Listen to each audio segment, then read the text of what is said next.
एक बात तो बड़ा स्पष्ट रहे कि राजनीतिक दल कभी प्रेरणा नहीं देते। समाज में जो वातावरण होता है उसके हिसाब से स्वयं को ढालते हैं। उदाहरण से बात करूंगा, मोहम्मद अली जिन्ना को लोग अपयश देते हैं विभाजन का, सिरे से गलत बात है। मोहम्मद अली जिन्ना राष्ट्रवादी चिंतन का व्यक्ति था, मुसलमान उसको दो कौड़ी का नहीं समझते थे। फिर वो खिलाफत मूवमेंट में, जिसमें गांधी ने सारे कांग्रेस को धकेला, उसके विरोध में कांग्रेस छोड़ के अलग हो गया और इंग्लैंड वकालत करने चला गया।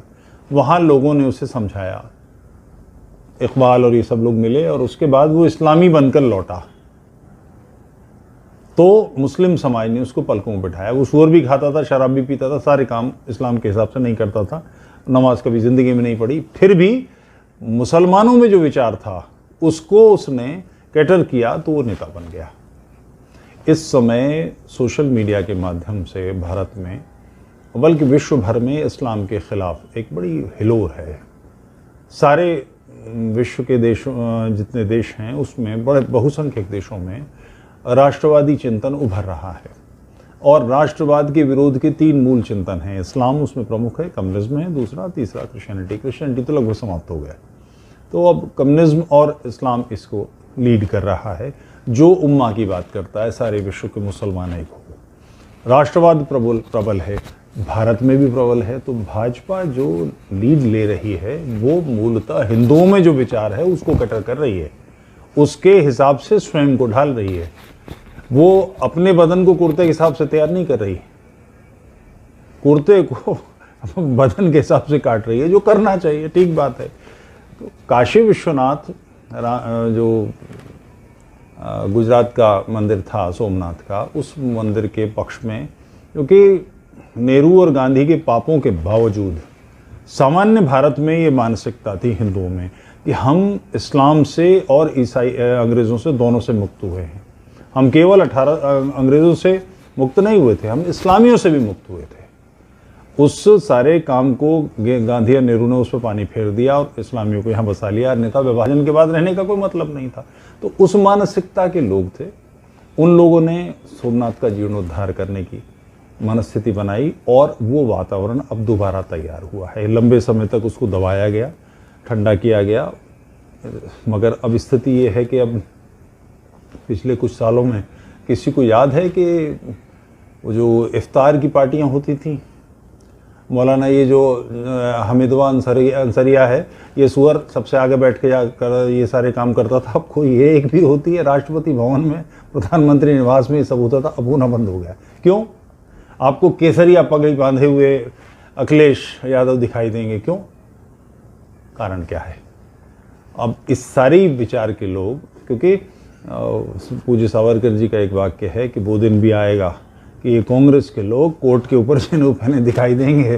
तो अब ये सब, अब इन लोगों को देखिए अंगवस्त्रम पहन के मंदिरों में जाता हुआ। राहुल दत्ता थे गोत्र का ब्राह्मण, अपने आप को बता रहा है। इसकी माँ ईसाई, इसका बाप ईसाई, इसके दादा पारसी, इसकी दादी पारसी। और किसी को एतराज़ हो तो मैं एक घटना बताता चलूँ। उड़ीसा के जगन्नाथ के मंदिर में अहिंदुओं का प्रवेश वर्जित है, वो शिलालेख लगे हुए हैं। इंदिरा गांधी बहैसियत प्रधानमंत्री गई, पुजारी सामने खड़े हुए कि आप हिंदू नहीं, आप नहीं जा सकती। इंदिरा गांधी ने उसका विरोध नहीं किया, पीछे हट गई। मुख्यमंत्री भी साथ थे। कारण था कि वो ईसाई, मुसलमान थे, फिरोज गांधी, या पारसी थे, मगर हिंदू तो नहीं थे। तो उनसे विवाह करने से इंदिरा गांधी हिंदू तो नहीं बचती, वो पीछे हट गई इसी कारण से। तो उनका पोता वो हिंदू कैसे हो जाएगा, दत्तात्रेय गोत्र का ब्राह्मण कैसे हो जाएगा? गोत्र भी ऐसा कुछ है कि छीनने किसी से जबरदस्ती शुद्धि होती है। तो शुद्धि या तो हिंदू महासभा ने की होगी, आर्य समाज ने की होगी, तो उसका कोई प्रमाण नहीं है। मगर ये सब क्यों कर रहा है? दत्तात्रेय गोत्र क्यों बता रहा है कि अब हिंदूवाद की लहर है, राष्ट्रवाद की लहर है। तो उसे बीजेपी कैटर कर रही है और ये श्रेष्ठ बात है, सफलता का विषय है। मगर राष्ट्र यानी समाज स्वयं कभी जागृत नहीं होता। सेनापति, राजा, आचार्य, ऋषि इस कार्य के लिए होते हैं, ये उनका काम है। कभी भी इस्लामी समाज स्वयं जागृत नहीं हुआ, स्वयं इकट्ठा नहीं हुआ। कभी भी ईसाई समाज, कभी भी किसी की बात करें, यहूदी भी, ये सब नेतृत्व का काम है। और अब लगभग ये मामला पॉलिटिकल पार्टीज़ या जो सामाजिक संगठन उनके हाथ में है। और जैसे इजराइल बना, तो इजराइल तो जो मूल चिंतन था उसका एक प्रस्तुतिकरण है। ऐसा थोड़ी होता है कि देश बने और उस पर आक्रमण हो जाए और 3 दिन के अंदर वो सारी बाजी पलट दे। 2000 साल 2500 साल से मार खाया हुआ समाज एकदम से कर देगा। उसके पीछे तैयारियां थी, तब तो हुआ। वो तैयारियां हमारे उस प्रकार की कम हैं, फिर भी चल रहा है। इसमें एक लाभ की स्थिति है कि सोशल मीडिया आ गया। सोशल मीडिया एक प्लेटफॉर्म है जिसके जरिए हम बात कर रहे हैं। हम लोग आज यहाँ इकट्ठे हैं, क्यों हैं? कि सोशल मीडिया माध्यम है। अन्यथा आज से 10 साल पहले हम अगर कहते तो कहते किससे, सुनता कौन? 4 आदमी, 6 आदमी, 10 आदमी, 50 आदमी। बड़े पैमाने पर बात दूर तक कैसी जाती। अब एक माध्यम मिल गया है और ये कन्विंसिंग है। ज्ञान व्यापी मस्जिद जो है वो मूल मंदिर है। मैं व्यक्तिगत रूप से मूर्ति पूजा को नहीं मानता, आप मूर्ति पूजा को मानते हैं। तीसरे जो सज्जन बैठे हैं वो ईश्वरी को नहीं मानते, चौथे प्रकृति को ही मानते हैं। ये भिन्न भिन्न बातें चल सकती हैं, धर्म का हिस्सा, इसमें कोई समस्या नहीं है। मूल बात यह है कि अपने से विरोधी चिंतन को ध्वस्त करना, उसे खत्म कर देना, उसे कत्ल के लायक मानना, उसे मार देना, ये जो, और अपने को ही सही समझना, और इस हद तक सही समझना कि हमसे जिसकी मतभिन्नता है उसका गला काट दो, इस मानसिकता को कैसे सहा जा सकता है? इसको चुनौती देनी चाहिए। मगर ये समय अब फिर लौट रहा है। 1947 में आया था। सीधे सीधे इस्लामियों ने विभाजन मांगा था कि भाई हम आपके साथ नहीं रह सकते, हमारी संख्या कम है, डेमोक्रेसी है, आप अधिक हैं, हम हमारे ऊपर हावी हो जाएंगे, हम आपके साथ नहीं रहेंगे, हमको लग, और आप नहीं देते तो हम तलवार चलाएंगे। और उन्होंने डायरेक्ट एक्शन दिखाया, कांग्रेस के लोग डर गए और विभाजन हो गया। तो जिन्होंने विभाजन मांगा वो यहाँ क्यों हैं? भाई मेरे भाई के साथ विभाजन हो गया तो ये तो नहीं हो सकता ना कि 2 कमरे उसके मेरी तरफ और होंगे, दीवार खिंच गई घर के बीच में, तो तुम्हारा घर ये, तुम्हारा हिस्सा ही है, दरवाजे दोनों के अलग, उसका हिस्सा मेरी तरफ तो नहीं होगा। विभाजन जिस हिस्से में मांगा वो तो उनका हुआ ही, ये ब्याज में मिल गया, ये कौन सा तरीका है? तो ये गांधी और नेहरू, चूंकि इन दोनों और इनकी पलटन नहीं, वो सारे कांग्रेस जिम्मेदार हैं। जो पटेल और इत्यादि को ये समझते हैं कि राष्ट्रवादी थे, कलर फैल सोचते हैं, सारे कांग्रेस ही मंझे हुए, धर्म के विरोधी, घोर विरोधी। क्योंकि उन्होंने इतने पाप किए थे कि हिंदू इनके पक्ष नहीं लेते, तो इन्हें वोट बैंक चाहिए था, इसलिए उन्होंने इस्लामी वोट बैंक भारत में बना कर रखा। वो समय था ये तय करने का। आखिर जब धर्म के आधार पर विभाजन हुआ है तो भारत सेकुलर क्यों होगा? और राष्ट्र हिंदू राष्ट्र बनेगा तो इसका ये मतलब थोड़ी कि जो यहाँ ईसाई हैं, पारसी हैं, यहूदी हैं, मुसलमान, उनके गले काट दिए जाएंगे। ऐसा तो कभी हिंदू राष्ट्र में नहीं हुआ। नेपाल में हिंदू राष्ट्र, वहां कौन से मार दिए गए। मगर कानूनी पक्ष होने से ये होता है कि हमारे साथ जो अन्याय हो रहा है वो नहीं होगा। एक मुसलमान को 2 अधिकार हैं, सामान्य नागरिक के नाते उसके पूरे कानूनी अधिकार हैं, मुसलमान होने के नाते उसके अलग से स्पेशल अधिकार है, वो डबल हो गए। हमारे केवल हमारे हिंदू होने के नाते हमारे अधिकार ही नहीं है। और ये सामान्य मत समझ लीजिएगा, मैंने अपनी आंखों से स्वयं, किसी और की बात नहीं कर रहा हूँ, आज से को 25-30 साल पहले देवबंद में एक दुकानिया, छोटी सी दुकानिया में 3 मेडिकल कॉलेज चलते देखे हैं। रजिस्टर लिए बैठा है, इस्लामियों को अधिकार है अपने संस्थान खोलने का। उसने वो कौन सी यूनानी दवाखाने के नाम पर 3 मेडिकल कॉलेज खोल रखे हैं। रजिस्टर करता है, पैसे वो 30,000, 40,000, 50,000 बार्गेन कर करके पैसे ले लेता है और लोगों को 3-4 साल के बाद मेरे वो इशू कर देता है। इसका परिणाम ये होता है कि मदरसा खोले जाते हैं महाराष्ट्र में, और कांग्रेस की सरकार से कहा जाता है कि मदरसा ये 400 बच्चों के लिए खोला गया है, इसमें 110 बच्चों का एडमिशन हुआ है, ये मदरसा बंद हो जाएगा। तो जो 390 बच्चों की फीस है वो सरकार दे, तभी मदरसा चलेगा। और सरकार 390 जो कुफ्र और ईमान पढ़ाने वाला मदरसा है उसके पैसे हमारे टैक्स जाने वाले दिए जाते हैं, ये इस्लामी को अधिकार हो जाते हैं। तो ये बेसिकली चिंतन 1947 में ठीक करने का था कि ये भारत, भाई 2 धर्म के आधार पर विभाजन हुआ, ठीक है, रक्त रंजित विभाजन था, लाखों लोग मारे गए थे, करोड़ों विस्थापित हुए थे। जो पाकिस्तान से, बांग्लादेश से हिंदू यहाँ आए थे, क्यों आए थे? धर्म बचाना था, अन्यथा मुसलमान बन के रह सकते थे, इसमें क्या कठिनाई थी? तो इसी कारण से तो जिस भूमि पर आए ये सेकुलर बना दी गई, न इसका कोई समाज में मत विभाजन कराया गया कि भाई इसको हिंदू राष्ट्र बनाया जाए, सेकुलर बनाया जाए, ये तो अपहरण कर दिया गया पूरे समाज की मानसिकता का। तो इस मानसिकता से बाहर आने का जो मूल केंद्र हैं वो 3 अभी मंदिर के मामले हैं, कृष्ण जन्मभूमि, राम जन्मभूमि और काशी विश्वनाथ। ये तीनों शांति से मिले, कोई बहुत अच्छी स्थिति नहीं होगी, पौरुष से ही मिलने चाहिए। पराभूत कर देने की मानसिकता कि हाँ तिलक लगाया हमने, तुम्हें धरती सुंघा दी, तुम्हारी नाक जमीन में रगड़ दी, वो चिंतन जो काफिर मानता है, कत्ल करने के लायक मानता है, इसको परास्त किया, ये आवश्यक है। जब तक ये वीरता से नहीं होगा तब तक बात नहीं बनेगी, समाज में उछाल नहीं आएगा। और इस उछाल के लिए हो सकता है 1-2 लाख बलिदान देने पड़े, आहुतियां देनी पड़े। तो ये तो राष्ट्रोत्थान का यज्ञ है, इसमें नरमुंड लगते हैं, इसमें शाकल संविधा नहीं जाती, इसमें सर जाए मेरा या आपका कोई भी जाए। कि सेकुलरिज्म इमरजेंसी में जोड़ा गया जब विपक्षी नहीं था, वो 47 में नहीं जोड़ा गया, 52 में संविधान आया तब नहीं जोड़ा गया। ये इमरजेंसी में जब कोई सुनने वाला नहीं था, कोई विरोध करने वाला नहीं था, तब इंदिरा गांधी ने ये जुड़वाया था। इसको आसानी से बदला जा सकता है, जब 370 हटाई जा सकती है, 35 से हटाई जा सकती है, तो इसमें कौन सी बड़ी समस्या है, क्या कठिनाई है? वोटों की है। लोग बहुत अपेक्षा करते हैं राजनीतिक दलों से, राजनीतिक दल वो करते हैं जो समाज में होता है। ये उछाल बढ़ेगी तो कांग्रेस के लोग बिल्कुल, अभी तो मरकत नृत्य कर रहे हैं, मरकत नृत्य स्पष्ट करता चलूँ, बंदर नाच कर रहे हैं, ये सुसरे जो चाहेंगे आप, जो चाहेगा समाज वो करेंगे। ये लंबे लंबे चंदन त्रिपुंड लगा लगा के घूमेंगे सब के सब। समाज का उनको लगना चाहिए कि त्रिपुंड लगाने से वोट मिलेगा तो ये कर देंगे। पहले इनको इफ्तार पार्टी से वोट मिलता दिखाई दे रहा था तब कर रहे थे। इस जीत से लाभ ये हुआ है कि इनका जो ट्रम्प था वो ख़त्म हो गया।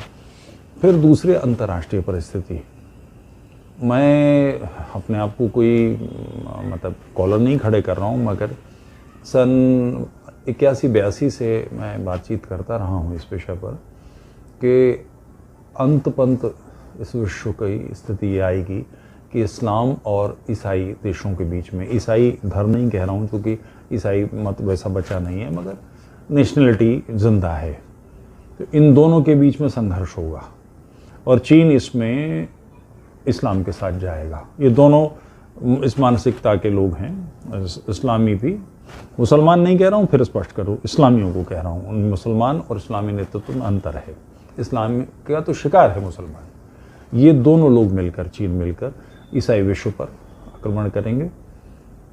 ध्यान रहे, प्रथम विश्व द्वितीय विश्व, ये दोनों, दिल्ली में भी किसी को जाकर देखना हो तो इंडिया गेट पर देख ले, उस पर जो नाम लिखे हैं वो सब भारतीय सैनिकों के हैं। विश्व युद्ध लड़ने के लिए, धरती ऑक्युपाई करने के लिए आर्टिफिशियल इंटेलिजेंस के बावजूद, रोबोट के बावजूद मनुष्य चाहिए। वो केवल 2 जगह से मिल सकते हैं, चीन से और भारत से। तो भारत ईसाई विश्व के लिए आवश्यक है कि हिंदू बना रहे, हिंदू पराक्रमी प्रभावी भारत विश्व रहे, अन्यथा विश्व नष्ट हो जाएगा। अमेरिका के लिए, यूरोप के लिए अनिवार्यता है, तो वो इसको बाहर से हारने नहीं देंगे।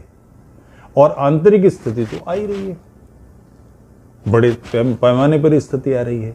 आखिर आज से पहले ये संभव नहीं था, मगर अब आरएसएस के चीफ ने एक स्टेटमेंट दिया कि हमारा डीएनए एक है, ठीक। उसमें उसी झोंक में वो ये भी कह गए कि जो गौ रक्षा के नाम पर मॉब लिंचिंग हो रही है ये ठीक नहीं हो रही है, उसको उन्होंने कुछ कठोर शब्दों में खंडन किया। सारे भारत से इतनी कसके ताबड़तोड़ पड़ी, आरएसएस के लोग मौन, एक चालकानुवर्तित्व तो शब्द है वहाँ कि एक चालक के कहने पर हम चलेंगे, वो उन लोगों ने भी उस एक चालकानुवर्तित्व की चूल हिला दी। ओके, बात व्यक्त करने का मौका मिला। मोदी जी ने भी कुछ कच्ची पक्की की, मोदी जी के मुंह से निकला औरंगजेब शिवाजी की बात, ये यूं ही थोड़ी निकली है। यही मोदी जी हैं जो आज से कुछ साल पहले अलवर के पहलू खान और अकबर खान के सिलसिले में इन्होंने कहा था कि मॉब लिंचिंग के हत्यारे हैं, गुंडे बदमाश हैं, इसे मारने वाले। आज ये ना औरंगजेब और शिवाजी सूझ रहा है, क्यों सूझ रहा है? ये आपका दबाव है, वैश्विक दबाव है, इसके कारण से हो रहा है। और ये दबाव बढ़ना श्रेष्ठ है, स्तुत्य है। इसका बड़ा पैमाने पर बदलाव भी आ रहा है। इस्लामी चिंतन के जो मूलभूत क्षेत्र हैं, सऊदी अरब है उसमें, कतर है, ये सारे के सारे अब बदल रहे हैं। क्या नाम है इसका, तबलीगी जमात पर उन्होंने बैन लगा दिया। तबलीगी जमात है क्या, ये समझना चाहिए। तबलीगी जमात का मतलब वो वर्ग जो चाहता है मुसलमान कट्टर मुसलमान बने, जड़ों की तरफ लौटें, असली इस्लाम पर लौटें। उस पर यानी ये तय है कि वो मानते हैं कि ये वो वर्ग है जिन मुसलमान को ठीक करना चाहते हैं, कट्टर बनाना चाहते हैं, जड़ों से लौटाना चाहते हैं। वो वस्तुतः उनकी दृष्टि में जड़ों से अलग हैं। सऊदी अरब उसका नेतृत्व करता है, किंतु उसने उसका खंडन किया है, यानी वो इनकी बात को गलत मान रहा है। अभी तो अगला काम भी है, सऊदी अरब जिस वहाबियत को फैला रहा है उसको भी नष्ट करना आवश्यक है, मगर वो लोग उस रास्ते पर आ रहे हैं। तो इस्लाम की वैचारिक पराजय दुनिया भर में हो रही है, इस्लामी देशों तक में हो रही है। भारत की स्थिति है कि राष्ट्रवाद प्रबल हो रहा है, मगर एक बड़ी समस्या जो आवश्यक है समझने का, भारत में मुसलमान बड़े पैमाने पर बने, हिंदुओं को उन्हीं लोगों ने पाकिस्तान बनाया। इसकी जिम्मेदारी इस्लाम पर है ये कहना पर्याप्त नहीं, हम पर भी है। आखिर जो लोग मार के ज़बरदस्ती दंडित करके गौ मांस खिला के या कुएं में मांस फेंक दिया, पानी पी लिया तो कह दिया इसमें तो गौ मांस डाल दिया, वो लोग मुसलमान बना दिए गए। इस तरह से मुसलमान जो बने उन्हें वापस लौटने का रास्ता दिया, इसकी जिम्मेदार हम ही तो हैं। मुसलमान कैसे भारत में बहुसंख्यक, आज भी हम पाकिस्तान, हिंदुस्तान, बांग्लादेश के मुसलमानों को मिलाकर संख्या एक कर दी है, तो भी हिंदू जाना है। उस समय तो संभव ही नहीं था, तो वापस क्यों नहीं लिए, क्यों व्यवस्था नहीं की? यही फोड़ा फटने के बाद तो पाकिस्तान बना, तो इसकी व्यवस्था हमको तो करनी होगी। और अब वैश्विक स्थिति हमारे पक्ष में है, धर्म के पक्ष में है। इलाज यही है कि इस्लामियों को वापस उनकी पंक्ति में उनके घर लौटाइए, वापस लेकर आइए। प्रत्येक हिंदू 2 लोगों की शुद्धि का लक्ष्य ले। हर हिंदू की जिम्मेदारी है कि 2 लोग म्लेच्छों को, भ्रष्ट जो हो गए, वापस लाना। कैसे लाना तुम्हारी समझ सोच होगी। अपने समाज में अपने पड़ोस का प्लम्बर, इलेक्ट्रीशियन, कारपेंटर, लेबर का आदमी, लकड़ी फाड़ने के लिए आया हुआ आदमी, जो व्यक्ति है जिसको कैसे कर सकते हो, अपना धन, अपना यश, अपना वैभव, अपना पौरुष, अपना पराक्रम, अपनी क्षमता, वाचिक क्षमता, जो भी है, इसका उपयोग करके 2 लोग शुद्ध। और ये सब आपको लग रहा होगा एक बड़ी कठिन बात है, ऐसा नहीं है। 712 में 14वां आक्रमण सफल हुआ था। उससे पहले 13 बार मार के भगा दिए गए थे। भारत में उनका एक भी हिमायती नहीं था, फिर भी वो आक्रमण करने आए, फिर भी कुफ्र को मिटाने आए। और होते होते 1300 वर्ष में स्थिति आ गई कि उन्होंने भारत का 1/3 से ज़्यादा बड़ा हिस्सा गुलाम बना लिया। हम तो अपनी धरती पर हैं, अपनी मट्टी में हैं। 100 करोड़ हमें 10%, केवल 10% लोग ये तय कर लें कि 2 लोगों की शुद्धि करनी है। अगले 5 साल में समस्या बचेगी भी। समाधान ही ये है, घर वापसी, लोगों को वापस लाना। इस भारत में रहने वाला जो भी व्यक्ति ईसाई, पारसी, यहूदी और मुसलमान नहीं है, वो हिंदू है। 4 वर्ग निकाल के बाहर किए, मुसलमान, पारसी, यहूदी और ईसाई, ये 4 हिंदू नहीं हैं। और अगर कोई इनके अलावा ये कहता है कि वो हिंदू नहीं है, चूँकि इसके दावे किए हैं, जैन समाज ने भी किए हैं, रामकृष्ण मिशन ने भी किया है, और कुछ इस तरह के वाहियातियाँ हुई हैं, तो उस पर कोर्ट का कहना है कि ये साबित करना उनकी जिम्मेदारी कि वो हिंदू क्यों नहीं है। कहने भर से क्योंकि टैक्स की छूट मिलती है, इसलिए इस तरह के दावे किए गए हैं। तो ये 4 वर्ग हिंदू नहीं है, बिल्कुल स्पष्ट हिंदू, इसमें सुप्रीम कोर्ट का इसमें आदेश है। अब ये बात ध्यान रहे कि ये मुसलमानों के लिए, ईसाइयों के लिए समझने में कठिनाई होती है, क्योंकि उनके लिए बिल्कुल स्पष्ट है, जो अल्लाह को नहीं मानता, कुरान को नहीं मानता, मोहम्मद को नहीं मानता, वो मुसलमान नहीं। जो ईश्वर को मानता है वो, जो नहीं मानता वो, दोनों हिंदू हैं। जो आत्मा को मानता है, जो नहीं मानता है, जो सब में एक ही आत्मा को मानता है, इस चिंतन का हिंदुओं से कुछ लेना देना नहीं है। मैं ईश्वर को नहीं मानता, लानत भेजो। रामकृष्ण को बिल्कुल नहीं मानता, 50 गाली देता हूँ, तो भी मेरे हिंदू होने पर कोई समस्या नहीं है। किसी इस्लामी को ये समझना बड़ा मुश्किल है कि इन सब चीज़ों का खंडन करने के बावजूद कोई हिंदू कैसे बचता है, चारवाकी हिंदू कैसे हैं, नास्तिक हिंदू कैसे हैं। और नास्तिक का ईश्वर के होने लेने से कुछ मतलब नहीं है। जो वेद को प्रमाण नहीं मानता वो नास्तिक है। तो ये बड़ी भिन्न प्रकार की दृष्टि है। ये खुले आंगन से आसमान देखना है। इस्लाम एक छोटी खिड़की से आसमान देखना है। वो उस खिड़की के अलावा बाकी जगह आसमान, उनको लगता है कि आसमान वही चौकोर हिस्सा है जिसे वो खिड़की से देखते हैं, खुले आसमान को वो देख ही नहीं पाते। इसलिए इस तरह की बातें हैं, हिंदुओं का इससे कुछ लेना देना नहीं है। ये जिसकी मातृभूमि पितृभूमि पुण्य भूमि है वो हिंदू है, एक मोटी मोटी परिभाषा ये है। हमारे पूर्वजों ने तय किया गीता का, हत्वा प्राप्य से स्वर्गम जित्वा भोक्ष से महीम तत्मा तुतिष्ठ कौन्तेय युद्धाय कृत निश्चय। हारेगा जीतेगा तो पृथ्वी का स्वर्ग भोगेगा, और मर गया तो स्वर्ग तेरा है। तस्माद उत्तिष्ठ कौन्तेय, इसके लिए अर्जुन उठ सन्नद्ध हो, युद्धाय कृष्ण, युद्ध का निश्चय कर। 1300 वर्ष से इस देश पर ग़ज़वाए हिंद चल रहा है, इसके रक्षण की दायित्व सब सरकार का, हमारा कोई काम नहीं, सरकार कर भी नहीं सकती। 20 करोड़ लोगों को दबोचने का काम कौन करेगा? सरकार करेगी, जिसके पास 20 लाख टूल भी नहीं है। ये वो समाज कर सकता है जो 100 करोड़ है। 100 करोड़ बड़े आराम से 20 करोड़ को ठीक कर लेगा, बशर्ते 100 करोड़ तैयार हो। तो पौरुष का कोई विकल्प नहीं है। समाज उग्र बने अन्यथा नष्ट हो जाए, ये वो मोड़ है। इजराइल पर जब आक्रमण हुआ तो दो ही विजय या नष्ट हो जाना, पराजय का तो कोई विकल्प ही नहीं है।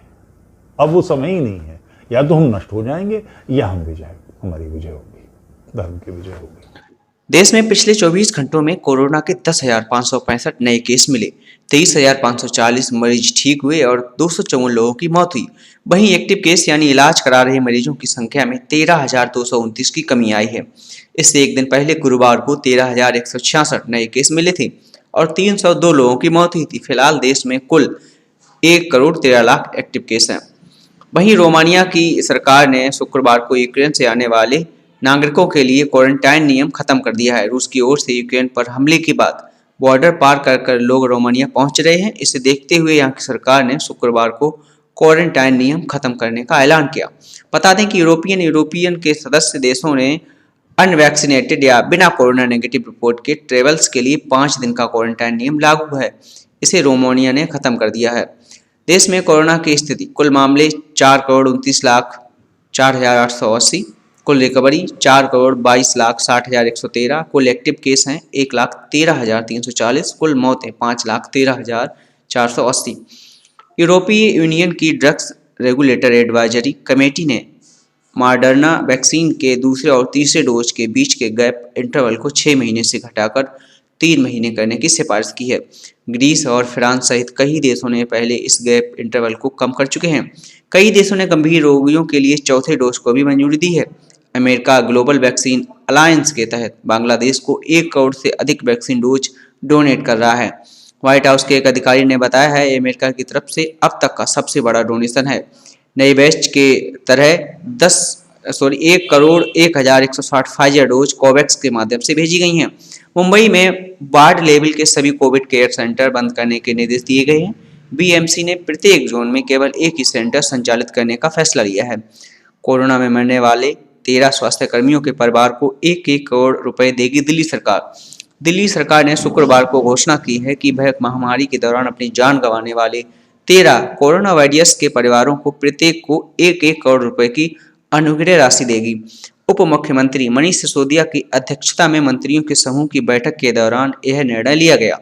सिसोदिया ने एक बयान में कहा कि दिल्ली के कोरोना वायरस ने अपने जीवन के पहले मानवता और समाज की रक्षा के लिए अपनी सेवा को समर्पित करते हुए कड़ी मेहनत की और अपने जीवन का बलिदान कर दिया।